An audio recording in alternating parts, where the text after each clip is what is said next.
expense to the government. We deployed our team of economists to recommend to the administration measures which, if adopted, would immediately bring the cost of living down. We asked the government to reduce travel budgets by 50%.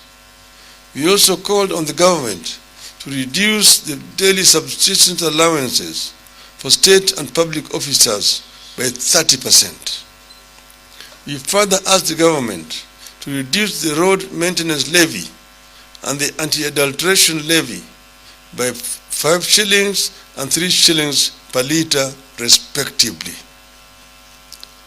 Our team further asked the government to reduce VAT on fuel from 16% to 8%. We called on the government to scrap the housing levy or at least make it voluntary. Unfortunately, Kenya Kwanza would not budge. Apparently, as the regime's economic policies hardened life for Kenyans, so did the regime harden its heart. We realized that without the goodwill of the top echelons of the Kenya Kwanza leadership, cost of living was never going to be addressed. They told our team that the cost of living was a government issue, that they have a manifesto and the mandate of the people of Kenya to implement it. This is the hustlers, the juakali, the mamamboga, and the boda boda. Our team realized that the whole issue of cost of living is extremely sensitive in the Kenya Kwanza circles because it is a gravy train on which many corrupt interests have converged. Cost of living cannot come down because the key people in the government are eating from it. That is why cabinet secretaries and other Kenya Kwanza shareholders recently fought over oil in the high seas. We got to understand that the housing levy, which even the courts have now found to be unconstitutional, cannot be scrapped because it is a gravy train.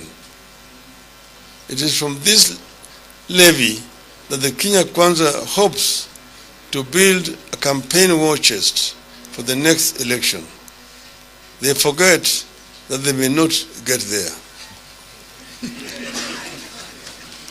We realize that Kenya Kwanza cannot touch cost of living because it anchors the massive corruption that has returned to the country.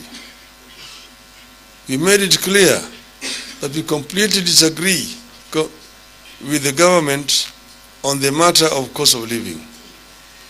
We made it clear that we will support the document ensuing from the talks, but we will treat the hard line on the cost of living at the beginning of another phase of this struggle.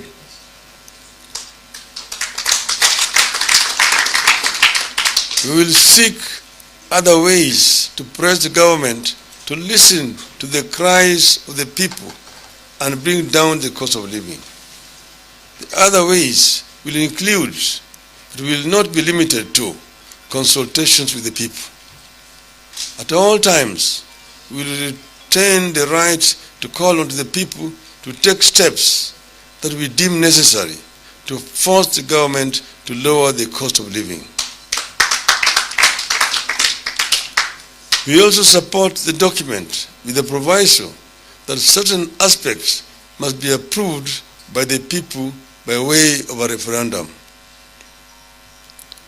To create the office of the leader of opposition or to formalize the office of the Prime Cabinet Secretary, the people of Kenya have to have their say by way of a referendum. Besides, it is a constitutional requirement that such significant restructuring of government must go through a referendum to avoid the mischief that may be played by some people going to court. It is also our stand that this country cannot continue moving forward by being undecided. We have to agree whether we want a parliamentary, presidential system or a hybrid system. Thank you. End of the statement.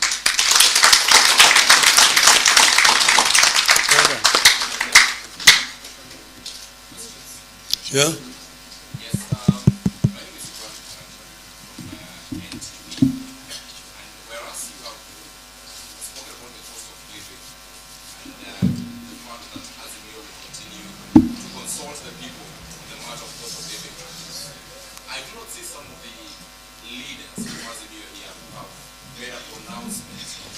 And rejecting this particular report. I'm speaking about Martha Karua and also Eugene Wamalwa, who's a member of that particular committee. Is it because that there is some disagreements amongst your team? No, there's no disagreement at all.